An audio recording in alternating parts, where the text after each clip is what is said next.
Now, let me ask you this. Now we're coming up on the season. Spring training's almost here. Who are a couple of teams that you are excited to watch? I know we're talking about a lot of weapons, a lot of different teams. Who's at your top? So, I mean, honestly, if I'm looking at like my fandom, right, I'm excited to see the Mets, right, and I think that if anybody's been following Stephen Cohen signing with the Mets, which I wish we had the podcast going by the time he bought the team, because that would have just been a lot of fun to talk about him. The Mets are exciting. You know, you go out and you see they put a big offer out on the table for Bauer. So that means that they're willing to go and spend more money if there's a person who's available and makes sense for what they're looking to do. Right. Syndergaard's going to come back. They got Carrasco. You have DeGrom, who's the GOAT. I don't want to hear it. No matter what anybody says, the best pitcher in baseball is Jacob DeGrom. It's not close. 100%. So like that team is going to be exciting. I'm really interested to see the growth of the Padres and see how they build on the things that are going on. Young, exciting team. They have some different things. Like I like everything that happened in San Diego and what they have going on. So those are two teams that I really look at and I say, hey, they should be fun. And then I'm really interested to see, like, obviously the money was a problem for a lot of teams this offseason, and you saw people bail out on contracts. Yeah. But Toronto looks like they had money. Yeah. And they came out and they've got some stuff. And if you know, the last few years has proven anything, the Yankees aren't built to win in the postseason. Mm-hmm. They're built to win during the regular season. If you can, you know, do enough, you might be able to sneak that division away like the Rays did. Yeah. You know, so I think the AL East is really interesting with what they have going on. Toronto looks like a super interesting team. Come out, get some guys, make some moves, try to increase. Padres, and then the Mets. And yeah, you can call me a homer all you want. I think they're going to be good. Who? Anybody else that you think of? Definitely high on the Padres. I honestly was really looking forward to see how they were going to do against the Dodgers before they signed Bauer. Now I'm even more interested because if they can take down that team and get to the World Series, because you know it's probably going to be Padres, Dodgers, Padres, Mets, Dodgers, Mets. It's going to be right there. So that's definitely going to be an interesting thing, especially in the NL West. I do love what the Blue Jays have been doing. And I know you were talking about the Yankees as well, and I think that signing of Jameson Taillon is huge for them because they needed another arm, and he has a lot of potential, high-ceiling guy. So I would love to see kind of how far he takes them. Him, Cole, Severino is going to be back. They got Debbie Garcia, so they could definitely be interesting. But we're really on the same page of who we're hot on right now, and I think that's really what was interesting about, like you said, a lot of other teams didn't have a lot of money to keep big guys, so we're looking at a lot of super teams right now, and which is fine, honestly. Well, the Dodgers are like they're the new Yankees, right? Like the Yankees in late '90s, early 2000s when they had a solid roster. You know, like their '96 team was solid.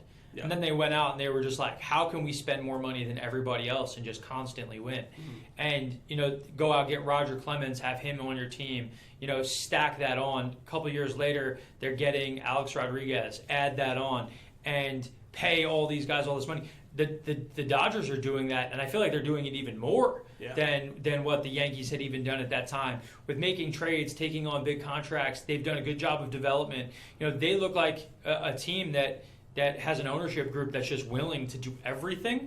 I hope that I'm wrong, but I don't know how any team beats them this year. Yeah. You know, the Bauer contract, I don't think Bauer's $40 million, and that's fine. Like, I think he's a really good pitcher. Yeah. But and you make what you make on the market, and you make the money that you make, and like that's fine. But if anybody's expecting him to come out and replicate what he did in the shortened season, where he was able to, you know, give all the gas, you know, all gas, no brakes, right? Like, he was able to do that in a shortened season. Will he be able to be that guy, or will he be closer to who he's been, which is a high-end number 2, low-end number 1 level guy? Mm-hmm. Yeah, no, it's definitely interesting. I think it was very cool to see, over time especially, the Dodgers have just been in every single contract talk for any big guy. You know, I feel like they were late to the Bauer thing, and then they just scooped him up, and the Mets were kind of screwed on that, and it's unfortunate. You know, I would have liked to see how our starting rotation looked with him in it, but you know, they're doing a lot of big moves, and they're going for the dynasty. But I think like you're saying, I think the problem that the Dodgers are going to run into is they've got the guys they aren't paying that they're going to have to start paying soon. Yeah. You know, so like there's not an infinite spend that they really have. You know, so I think their last gasp effort is going to be this year, and unless Bauer opts out, and doesn't want to make another $40 million next year, which I can't foresee, Yeah. that he's going to opt out then. He's probably going to opt out after year 2, not after year 1. Yeah. But how are they going to afford some of the guys that they have on their team?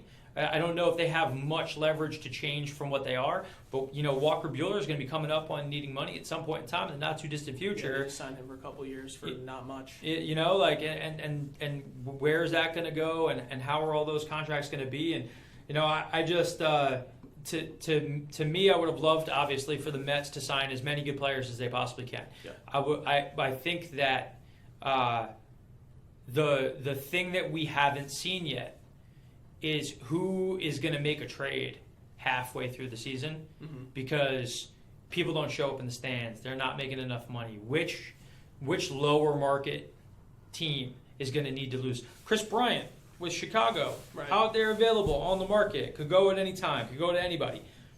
Is he going to be a Met? Is he going to go to some other team during the season? I think everything's open this year, and I don't think who you walk in with is who you're walking out with. Yep.